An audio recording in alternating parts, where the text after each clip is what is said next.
சில டைமிங்கில் அப்படி வரும் பாருங்க ஒரு பாட்டு வேறு லெவலில். எப்படின்னா அதெல்லாம் அது ஒரு நல்ல ஒரு ஹர்ட்டிங் மூடில் இருக்கும் நீங்கள், அப்போ வரும் ஒரு பாட்டு. வெயிட்டிங் பாட்டு பாடுமா? உயர்ந்தவனின்றும் தாழ்ந்தவனின்றும் மனிதன் பிழைக்கிறான், சில பட்டம் பதவி செல்வங்களினால் பெருமை கொள்கிறான். உயர்ந்தவனென்றும் தாழ்ந்தவனென்றும் மனிதன் பிரிக்கிறான், சிலர் பட்டம் பதவி செல்வங்களினால் பெருமை கொள்கிறான். ஜீவன் போனால் ஒன்றும் இல்லை, கூட ஒன்றும் வருவதில்லை. ஜீவன் போனால் ஒன்றும் இல்லை, கூட ஒன்றும் வருவதில்லை. இதை உணர்ந்து இயேசுவை தவிர Subscribe my channel. உம்மை போல ஒரு தெய்வம் இல்லை ஐயா. இசையா பாவிகளை இரட்சிக்க வந்தவரே,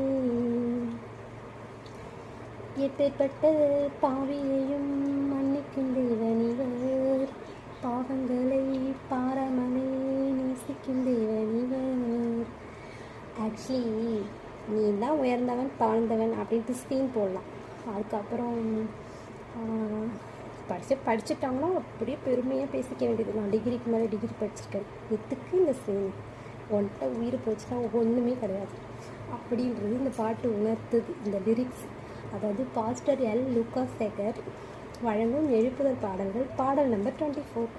ஸோ வந்துட்டு கிறிஸ்டின் சாங்கில் நிறைய சாங்ஸ் இருக்குது. அப்படியே அந்த லிரிக்ஸ்லாம் படிச்சிங்க பார்த்திங்கன்னா செம்மையாக இருக்கும். அதாவது 1000 சினிமா பாட்டு கேட்கலாம், அதிலலாம் ஒரு பிளஸ்ஸிங்கும் ஒரு ஒரு இதெல்லாம் கிடைக்கலாம். பட் வந்து அதுலேயும் கிடைக்காத ஒரு சந்தோஷம் சமாதானம் கிறிஸ்டின் சாங்கில் கிடைக்கும். ஏன்னா காட் சாங் எப்பயுமே ஒரு பிளஸ்ஸிங் தான்.